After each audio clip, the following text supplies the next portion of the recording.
잠언 5장 1절부터 좋습니다.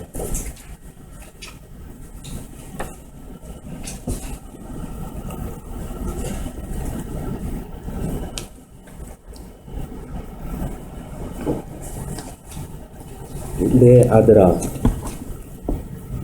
내 지혜에 주의하며 내 명철에 내 귀를 기울여서 근신을 지키며 내 입술로 지식을 지키도록 하라. 대저 음녀의 입술은 꿀을 떨어뜨리며 그의 입은 기름보다 미끄러우나 나중은 쑥같이 쓰고 분할 가진 칼같이 날카로우며 그의 발은 사지로 내려가며 그의 걸음은 스올로 나아가나니 그는 생명의 평탄한 길을 찾지 못하며 자기 길이 든든하지 못하여도 그것을 깨닫지 못하느니라. 5장서부터는 절이 바뀝니다. 5장부터 9장까지의 내용이 말씀의 계시라고 하는 큰 제목으로 구분을 갖다 해놓고 5장서부터 6장까지를 말씀의 이해에 대해서 훈계한다 이렇게 이해했어요. 말씀의 이해에 대해서 훈계. 거기에 5장은 지혜에 경청할 것을 훈계하는 내용으로 되어졌습니다. 말씀을 우리는 요한복음에서는 예수님께서 태초에 말씀이 계시니라 이렇게 선언을 갖다 하시죠. 그러니까 태초라고 하는 걸로 보아서는 우리 모든 성경에 기록되어져 있는 그 내용은 하나님 말씀이에요. 하나님 말씀인데 이 성경을 기록하게 되어진 것은 하나님께서 양대 언약을 하셨고 이 양대 언약을 상실함으로 해서 사람들은 하나님에 대해서 알 방법이 단절이 되어집니다. 그렇기 때문에 하나님께서는 이 양대 언약을 통해 가지고 하시는 특별한 이 계시 섭리가 있었는데 이 특별한 계시 섭리를 이 사람들은 알 방법이 있고 다만 해 아래에서 일반 계시를 통해 가지고 살아갈 수밖에 없어요.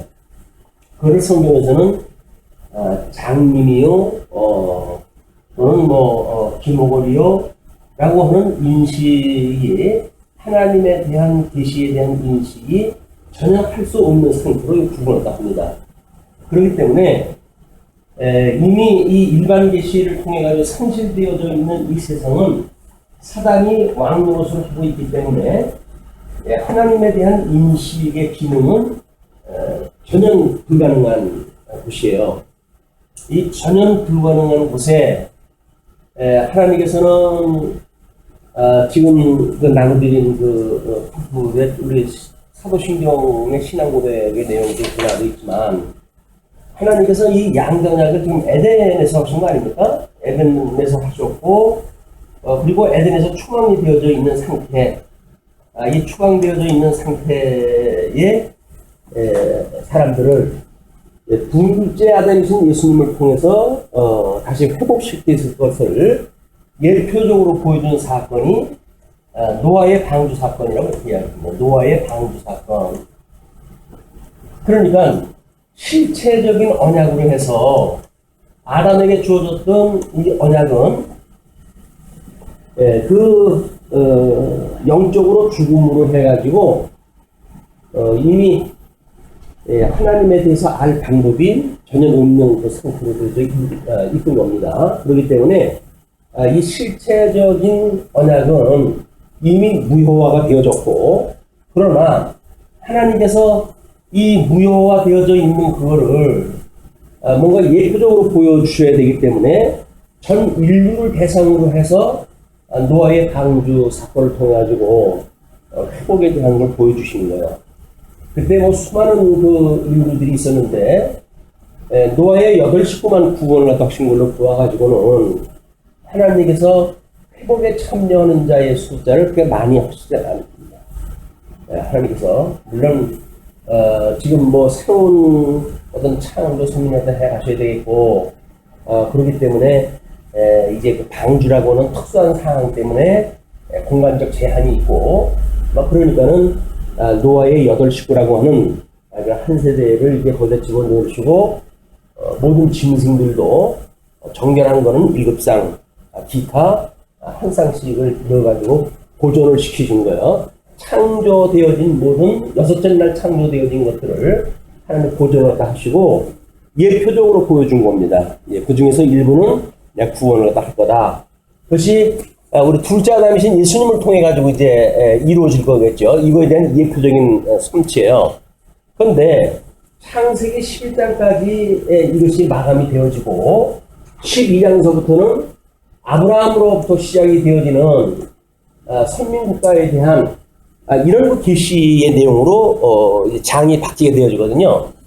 그런데 구약성경은 우리가 모세의 오경과 그 다음에 역사서 이 두 가지로 크게 대분을 다 할 수가 있겠죠. 물론 이제 역사서 배경으로 해가지고 전반 역사 배경을 다 해가지고는 뭐 시가서를 기록을 했고 또 후반부 배경을 통해 가지고는 선지서가 기록이 되어진 것을 우리는 잘 알고 있습니다.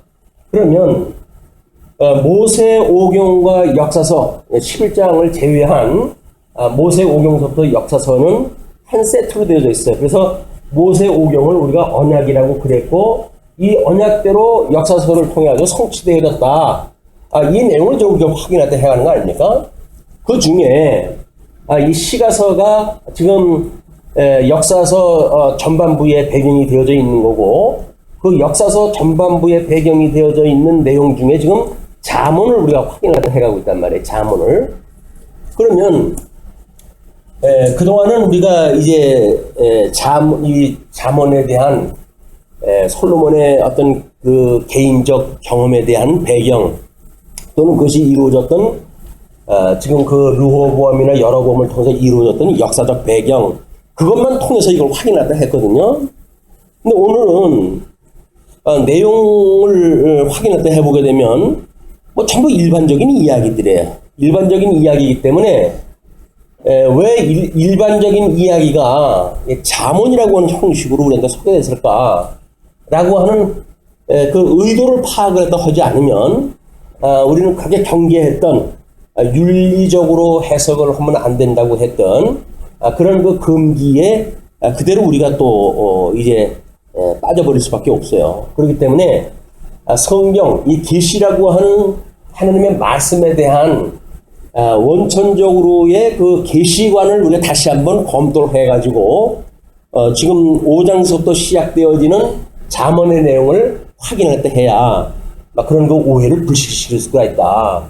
왜냐하면 여기서 지금 5장서도 소개되어지는 내용들 뭐 이런 걸 보게 되면 전부 일반 계시적인 사건처럼 보여요.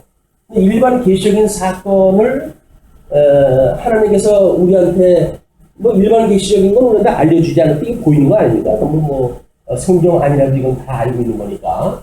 근데 특별 계시를 기록한 성경에 이 내용이 있다고 하는 것을 보아서는 여기에 특별 계시적인 요소가 무엇인가를 우리가 모르게 되면 그동안 예수님이 오시기 전까지 그렇게 수천 년을 이제 대망 사상으로 해가지고 메시아를 기다렸고 그렇게 아주 정말 생명을 걸고 성경을 공부했고 연구했던 유대인들이 왜 거기에서 하나님의 말씀을 밝히 이렇게 알지를 못하고 오히려 예수님에게 책망을 받는 것으로 그들이 떨어졌을까라고 하는 그것이 오늘날하고 다른 게 없습니다. 성경을 보고 거기서 어떤 말씀의 본질이 뭔지를 모르게 되면 우리는 또 엉뚱한 거 가지고 이제 교회 생활도 할 거예요.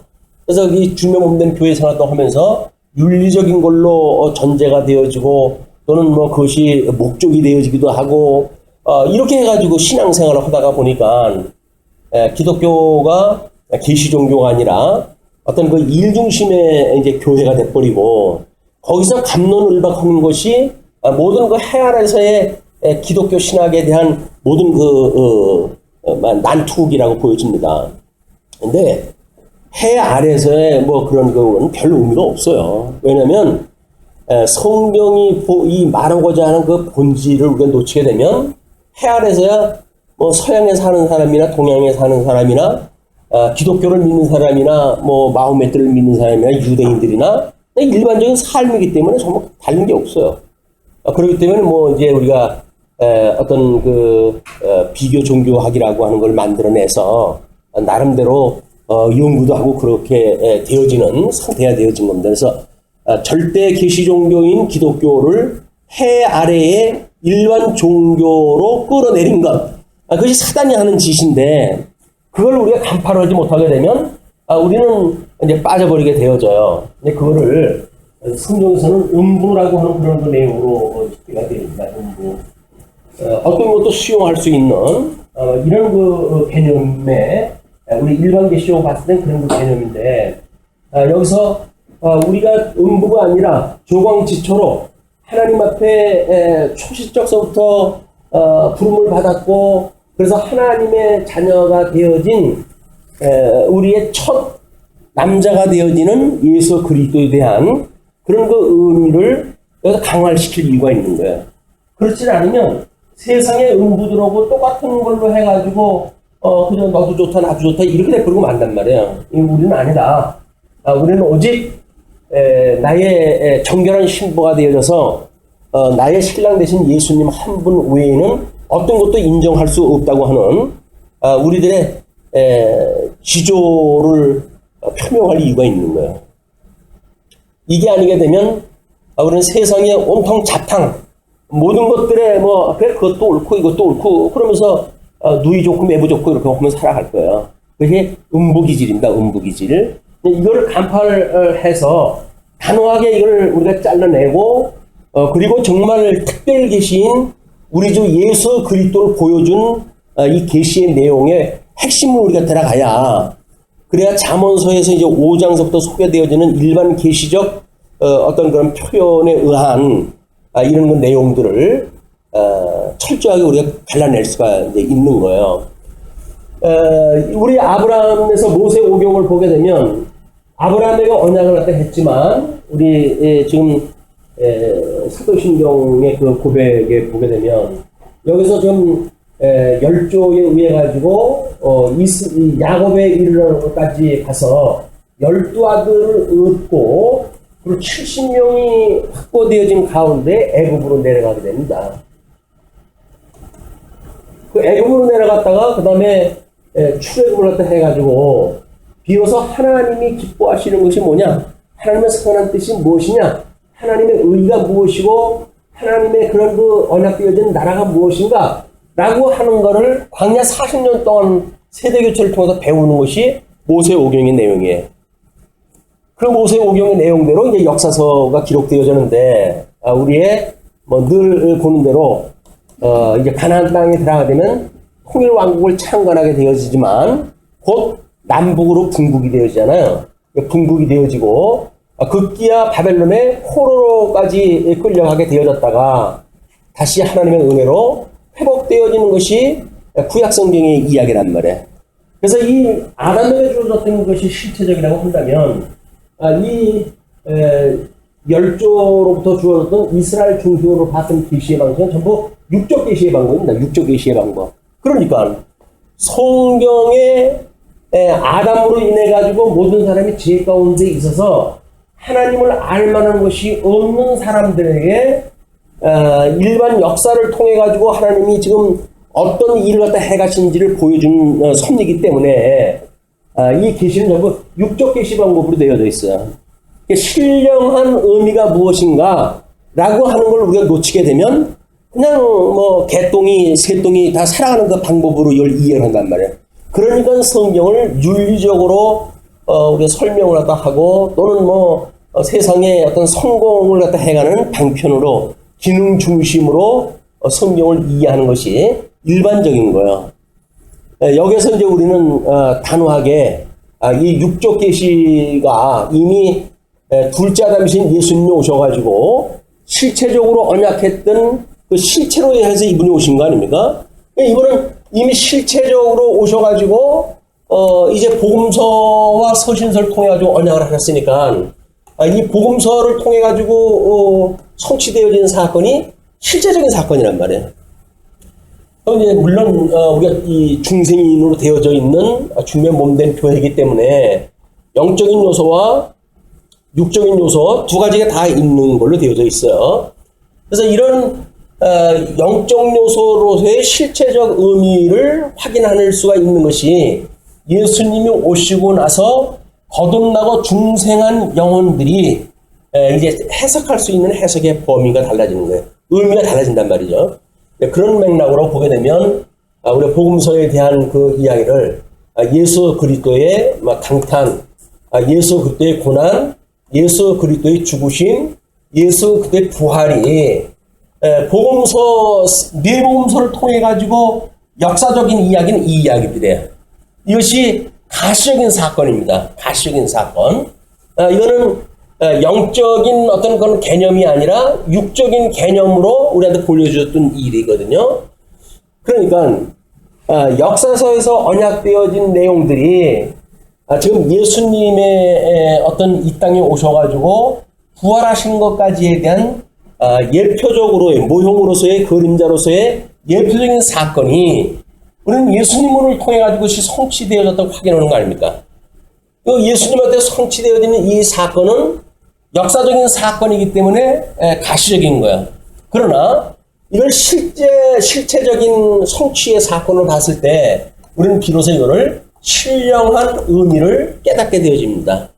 그 신령한 의미를 봤을 때 단순한 어떤 그 사람들의 궤적 또는 뭐 인간의 어떤 그 역사 이런 걸 통해 가지고 확인하는 것이 아니라 우선 주님의 몸된 교회를 어떻게 언약했던 거를 우리가 이제 확인하다 하게 되어져서 사도신경에서는 뭐 그 외아들 독생자 예수 그리스도를 믿사오니 동정녀 마리아로 잉태가 되어지고 그리고 이제 본디오 빌라도의 고난을 받아 십자가에 못 박아 죽으시고 사흘 만에 부활하사 그리고 승천하시고 그렇죠? 하늘에 오르사 우리 하나님 보좌 승천 하나님 보좌 우편에 계시면서 그 다음에 이제 재림을 갖다 하시리라. 그리고 재림을 갖다 해가지고 심판할 걸 갖다가 약속을 갖다 했어요. 우리 사도신경을 고백을 할 때 여기까지 나오는 거죠. 그럼 성천하셨던 주님께서 성령을 보내주셔가지고 성령의 역사가 교회를 통해서 이루어지는데 성령의 이제 보혜사 성령이 오순절 성령으로 보내주셔가지고 주님의 몸된 공교회와 성도의 교통과 그 다음에 여기서 사제 또는 뭐 우리들의 이 재림을 할 때 우리의 부활 문제 그리고 심판을 갖다 하러 오셨을 때 우리가 하나님 앞으로의 영원한 생명을 얻는다고 하는 이거를 신앙 고백을 하면서 살아간단 말이에요. 이 신앙 고백을 보게 되면 전부 육적인 개념으로 해가지고 설명이 되어져 있기 때문에 때로는 그거 그렇게 중요한 거냐? 그걸 교회사를 통해 가지고 우리가 신앙 고백해야 될 이유가 있느냐? 나가지고 이것이 지금 반대에 부닥치기도 하고 그러는 거예요. 근데 여기서 이 신령한 의미를 우리가 깨달았다. 예수 그리스도가 하나님의 의로 오셨다고 하는 것이 우리가 확인되어졌다고 한다면 그 의의 실현이 어떻게 되어진다고 하는 개념이기 때문에 이거는 통시적으로 역사적 개념을 뛰어넘는 공시적인 그런 그 맥락을 우리가 확인하다 해갈 수가 있다. 그게 바로 뭐냐면 예수 그리스도를 통해서 이루어지는 양대 언약의 내용이거든요.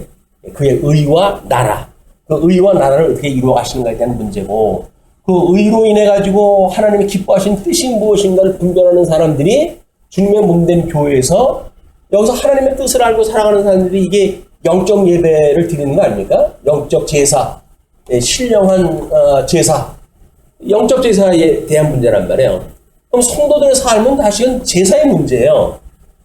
지난 우리 주일날 오후 시간에도 이야기를 했지만 예수 그리스도의 이 어떤 제물로 해가지고의 죽으심, 그 다음에 제단으로 해가지고의 부활, 그리고 제사장으로 해가지고의 승천, 이것이 예수 그리스도의 하나님이 기뻐하시는 제물로 드리시는 사건 아닙니까?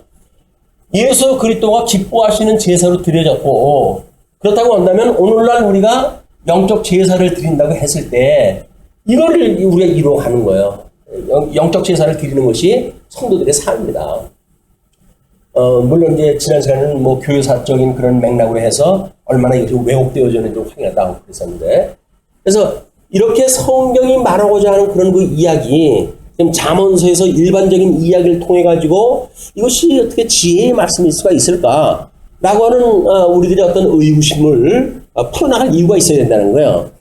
5장 1절서부터 6절까지 내용도 마찬가지거든요. 지금 1절에서의 이야기는 내 지혜에 주의하며 내 명철에 귀를 기울여서 근신을 지키며 내 입술로 지식을 지키도록 하라 라고 해서 매우 어떤 실체적인 내용이고 신령한 그런 그 주제로 되어져 있는 것들이에요. 우리한테 손에 잡힐 수 없는 그런 그 개념의 이야기들이거든요. 그래 놓고는 그렇게 하라고 해놓고는 그 뒤에 소개되어지는 거는 이건 뭐 이게 삼류 소설 같은 이야기, 뭐 이런 그 이야기로 이제 되어져 있단 말이에요.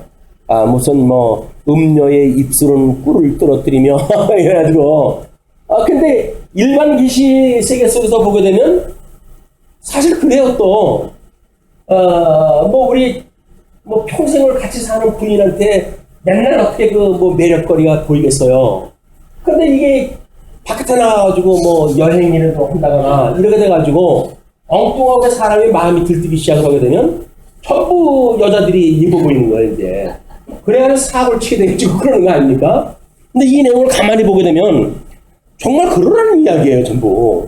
그 음료를 주혈하는 이야기로 되어져 있어요. 근데 1절, 2절의 이야기하고 지금 3절 이후의 이야기하고는 전혀 다르다니까요. 그냥 그것이 무엇인가를 우리가 모르게 되면 뭐 1절, 2절에 대한 거를 뭐 대충 뭐 두 갈씩 어떤 그런 그 전제로 해가지고 뭐 신령한 의미를 그렇다고 두고 나머지는 그냥 우리가 이해하기 쉬운 소설로 이해했다 하자. 이렇게 잠언서를 읽어나갈 수가 있겠죠. 근데 잠언서가 하나님의 그 어마어마한 영광을 계시하시는 이 영광을 계시하시는 성경이고, 이 영광 계시를 통해 가지고 하나님의 이 속성이 어떤 유기적 주권성이라고 하는 걸 우리가 잠언서를 통해 가지고 드러난 하나님의 속성으로 고백을 하고 있잖아요. 그러면 하나님의 주권성을 이야기를 하면서 뭐 여기서 여자 조심하라고 하는 이야기를 했다가 해주는 거고 뭔 연결되겠어요, 이게.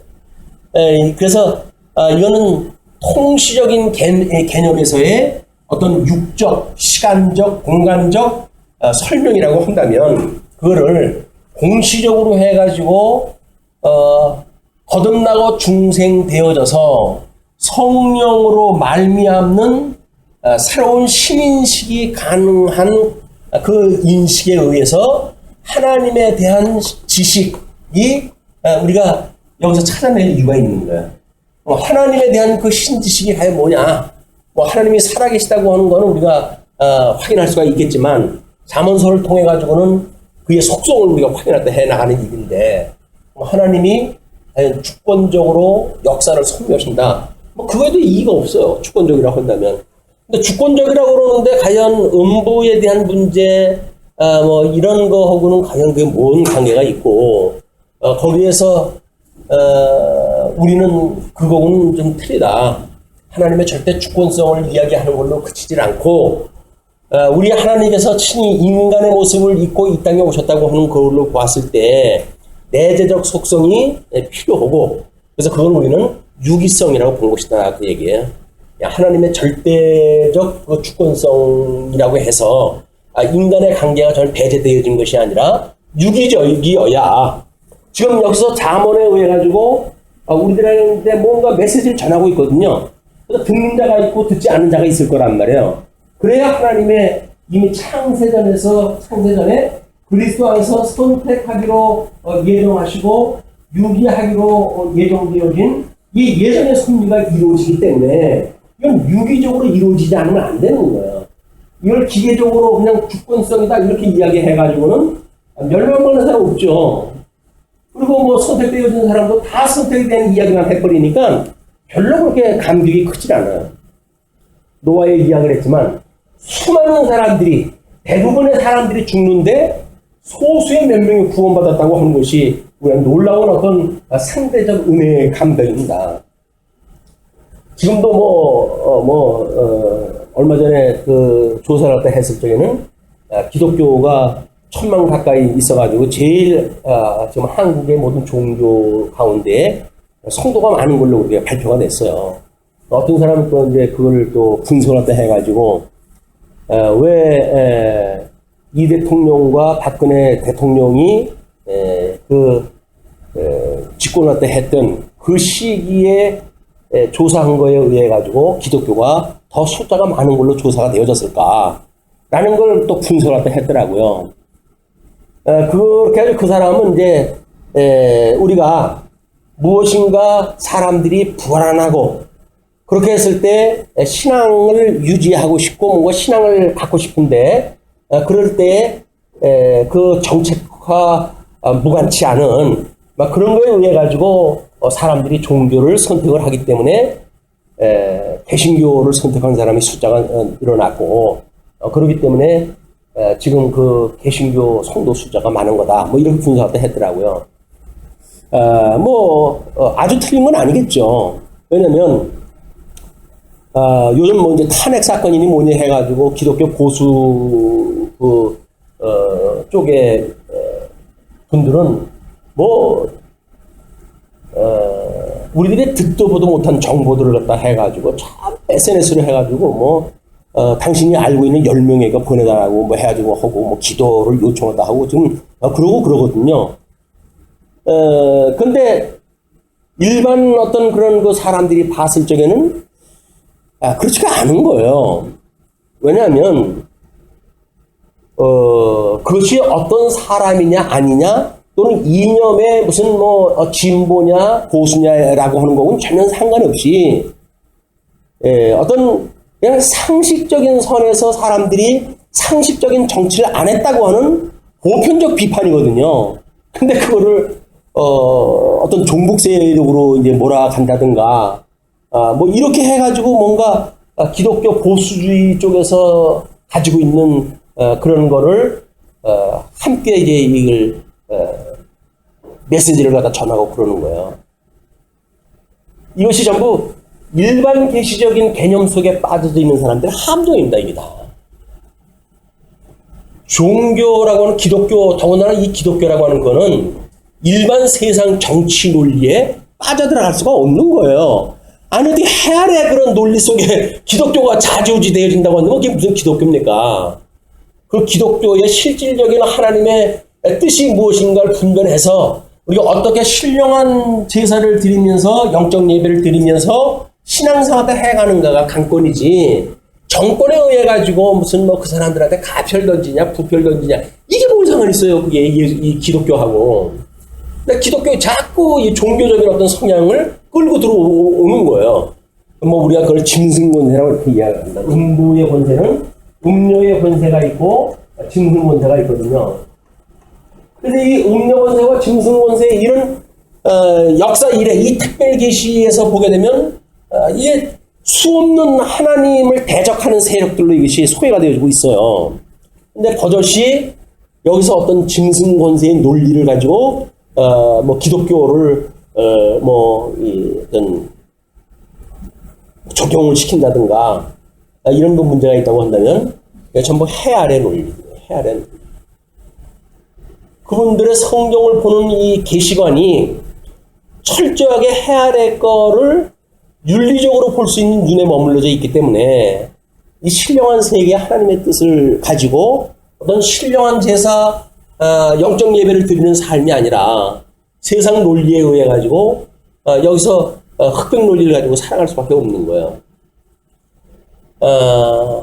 우리는 이제 이 잠언이라고 하는 어떤 길지 않은 그 성경이지만 이 잠언서를 통해 가지고 정말 하나님의 절대 주권적 섭리인가 역사 섭리가 지금 이렇게 우리가 사도신경을 고백하듯이 공간 이 시공형적으로 해가지고 통시적으로 봤던 거는 이렇게 전부 맞아요. 이게 모세 오경에서 보여줬던 그림이 그대로 이제 역사서를 통해서 이루어졌고, 그거는 다시 예수님이 오셨던 복음서를 통해서 이루어졌고, 그건 또 주님의 몸된 교회를 통해 가지고 그대로 이루어졌어요, 이게.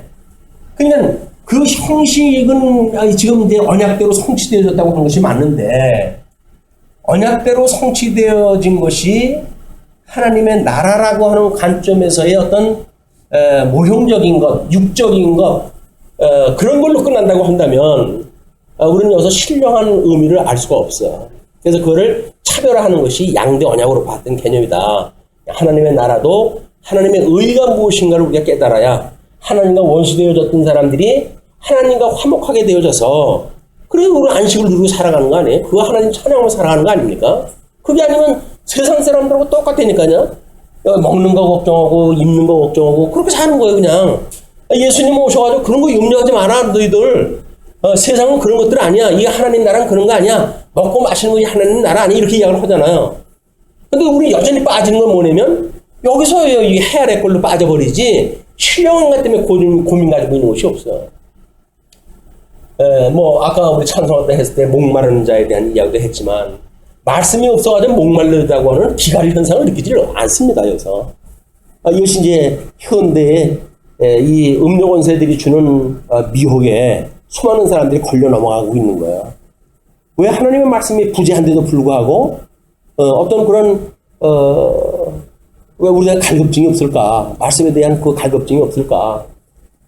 말씀을 뭐 있으면 그만이고 있으면 뭐 다이고 뭐 없어도 살아가는데 부족함이 없고 뭐 이렇게 된다는 거예요. 그냥 상대적인 논리니까. 이 상대적인 논리가 아니라 절대적 논리로 우리가 이걸 변환시키는 것이 필요하기 때문에 5장서부터 이제 9장까지가 우리 같은 제목으로 잡혀져 있거든요. 5장이 뭐 말씀의 계시로 되어져 있어요, 이름이. 그렇기 때문에 일단 5장서부터 9장까지의 내용, 말씀의 계시라고 하는 그런 맥락으로 봤을 때 하나님께서 이 말씀의 계시라고 하는 그거는 헤아리의 방법으로는 도저히 알 수 없는 그거를 하나님의 은혜로만이 깨달을 수 있는 이걸 은혜로 주셨다. 그것이 지금 이 1절에서 이야기했던 내 지혜에 주의해야 될 이유이고 내 명철에 귀를 기울여야 될 이유이고 근신을 지켜야 될 이유고 입술로 지식을 지킬 이유예요. 그 이유가 이 절대적인 개념이란 말이야. 하나님께서 주셨던 말씀을 지켜야 될, 그걸 깨달아 알고 믿어 경외한다라고 이야기를 했으니까, 그럼 나머지 거는 이건 뭐 누구든지 다 볼 수 있는 걸로 보여주고 있다니까요. 근데 볼 수 있는 걸로 보여줬는데도 불구하고 너희들은 내가 보아도 보지 못하고 들어도 듣지 못하고 너희들이 마음에 깨닫지 못하도록 하겠다라고 하는 그런 그 이야기처럼 왜 이 사람들은 알 수가 없을까요? 우리도 그 말에 이런 경계가 없다고 한다면 안다고 그러는데 세상 사람들하고 똑같은 걸 아는 걸로 착각을 할 거란 말이에요. 그것이 아니다. 그래서 하나님께서는 철저히 일반 계시적인 방법으로 소개되어진 그 내용에 하나님의 특별 계시로 주어졌던 거기서 십자가의 도를 발견하지 못하게 되면 그러면 일반 계시하고 다를 것이 없는 그 내용을 우리가 확인하게 되어진다. 그렇게 보시고 경계심을 가지시고 5장을 일단 접근을 갖다 해야 됩니다. 그렇게 5장을 접근을 갖다 해야 우리는 이제 우리가 이 사단 음부의 권세에 의해 가지고 끊임없이 우리가 미혹을 당하고 있다.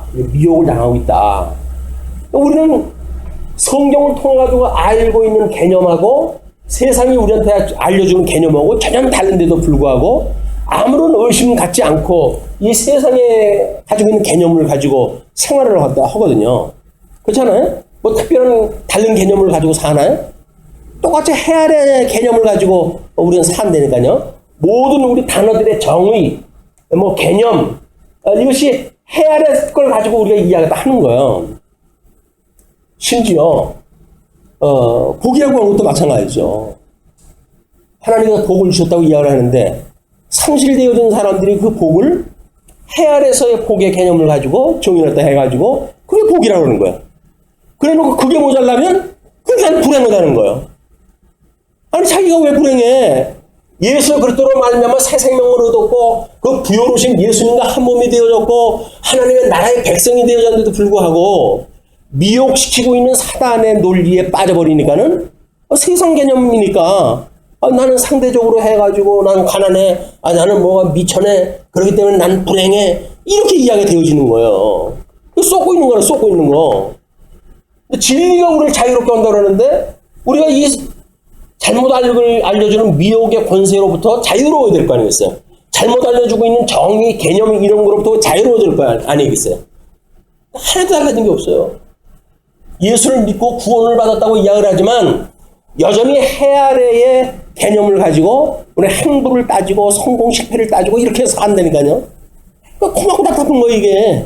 아무리 복음을 깨닫고 예수부터 한 분만으로 우리가 모든 걸 다 얻었다고 말은 하지만 근데 실질적으로 요거를 구체화시켜버리게 되면 거기에 수많은 그 개념들이 세속적 개념하고 다른 게 없으니까 그러니까 세상 사람들하고 똑같은 가치 판단에 의해 가지고 행보를 따지게 되어져 있어요. 거기에 하나님의 주권성을 어떻게 나눌까요? 다 이 사람 저 사람 다 이렇게 살아가고 있는데 상대적으로 해가지고 지혜로워가지고 음료의 그런 그 미혹에 빠지지 않았구나 라고 해가지고 여자 보기를 돌같이 봐가지고 눈을 감고 다녔다든지 유대인들 다 그런 거 아니겠어요? 음행을 금지시키는 그런 말씀들이 얼마나 많습니까? 그러니까 그 율법을 지킬 수 있는 방법은 눈을 감고 다닐 수밖에 없는 거예요. 눈에 보이게 되면 전부 안목의 정욕인데 어디서 있어요? 안목의 정욕을 숨기기 위해 가지고 눈을 감고 다니는 거예요. 눈을 감고. 그러니까 이마박에 상처 제일 많은 사람이 경건한 사람으로 보여지는 거예요. 이게.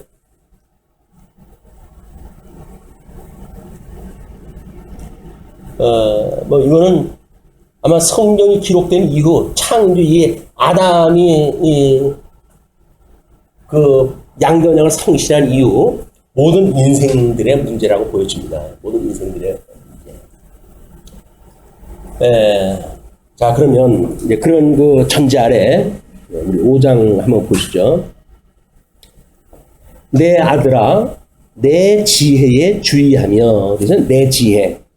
내 지혜라고 하는 거는 솔로몬의 이제 그 저자 입장에서 보게 되면 솔로몬이 1,000번째 드렸을 때 하나님께서 주셨던 그 지혜예요.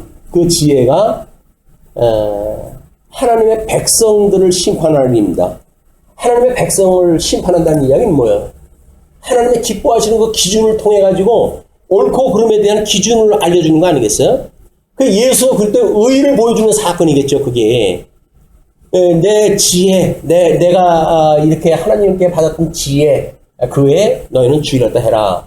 그걸 우리는 우리 어떤 인격적인 개념으로 놓고 봤을 때 지혜는 거듭나고 중생한 우리의 영성이어야만 하나님의 이 지혜를 알 수가 있다.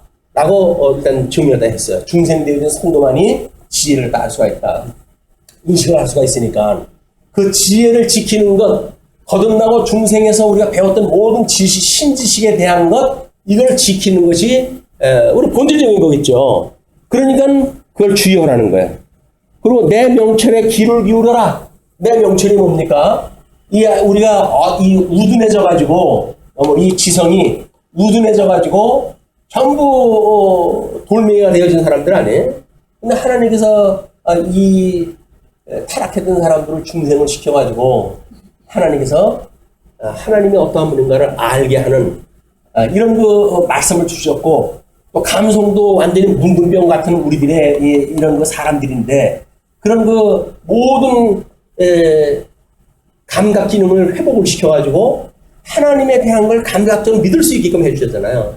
마음은 또 우리들한테 어떻게 했습니까? 이 마음은 하나님을 잃어버려가지고 타락되어진 마음에 우리가 두어진 거예요. 상실한 마음에 두어진 거 아니겠어요? 어두운 마음에 내어버리는 사람들이거든요. 이 어두운 사람들이기 때문에 이 인격적 기능이 제대로 작동이 안 된단 말이에요.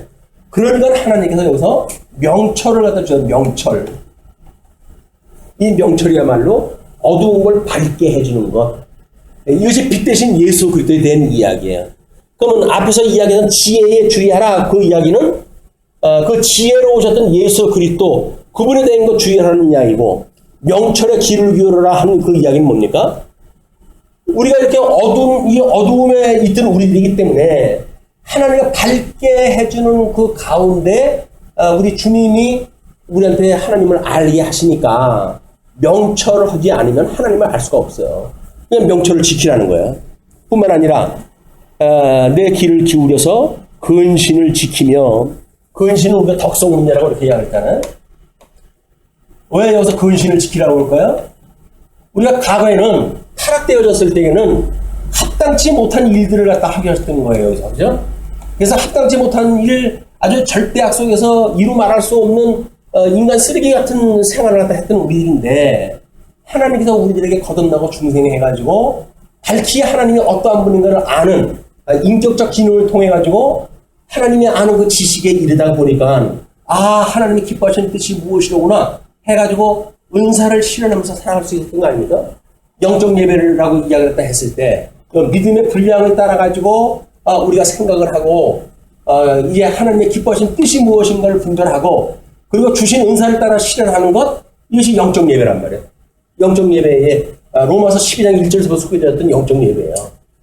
그러면 우리들의 이 인격적 작동이 하나님의 선한 뜻을 분별하고 믿음의 분량만큼 생각을 하고 주신 은사를 실현하며 살아가는 것이 부름을 받던 성도들의 삶이니까 영적 예배로서의 삶이니까 이 삶을 살아가야 될 거 아니겠어요? 주신 은사가 무언가를 가지고 이 덕성 문제, 근신을 갖다 우리가 지켜야 되는데 근신으로 살아가야 되는데 근신이 아니라 하나님이 주시 않은 걸 가지고 자꾸 살아가려고 한다든가 이런 그 일들은 세상의 어떤 명예를 구해가지고 쓸데없는 거에다가 치우친다든가 이런 게 근신치 않는 거야. 근신이라고 하는 건 하나님이 기뻐하시는 뜻이 무엇인가를 깨달은 사람들이 하나님께서 우리에게 주신 은사를 실험해서 살아가는 우리의 덕성 문제다. 그러면 이런 인격적 작업으로 봤을 때 근신을 지키고 그런 그 이야기죠. 근신을 지키는 것도 내 입술로라고 하는 건 우리의 내면에 있는 세계를 고백하는 모든 상황이라 그랬어요. 내 입술로 지식을 지키도록 하라. 지식을 지키도록 해라. 하나님께서 우리에게 은혜를 주셨던 이 신지식, 이걸 너희들이 영적 예배를 통해 점점 신지식이 커지고 있을 때 이거를 지키도록 해라. 신지식을 지키는 건 물론 그리스도께서 온전케 하시고 그리스도께서 지키도록 하셔야 되겠죠. 그러시는 그리스도를 바라봐라 그 이야기예요. 그렇게 하는 그리스도를 바라봐라. 그분이 주권적으로 모든 역사 섭리를 그렇게 해가신다. 그 중에 너희들을 불러내가지고 그분의 품에 품고 사는 너희들이야. 그러니까 너희들은 더욱이 유기적으로 하나님의 절대 주권성을 인정을 하고 그렇게 살아가라 그 이야기예요. 주권성을 인정한다고 그러면서 자꾸 여기서 딴짓하지 말고 그런 게 딴짓하지 말고 말로만 주권성 거리고 뭔 주권성이냐 니들 하고 싶은 거 다 그대로 하면서 그것이 아니라 예수 그리스도 한 몸이 되어졌다고 하는 주님의 몸된 교회의 성도로서 이것이 공교회와 성도의 교통과 사제와 몸의 부활과 그리고 영원히 사는 것을 믿는다고 고백을 갖다 하는 이런 내용대로 너희들이 근신을 지켜라. 그리고 하나님을 경외하는 것이 인생의 본분인데 그거를 찬양하며 살아가는 것이 너희들의 본분이야. 이걸 지금 이야기를 하는 거죠. 자, 그렇기 때문에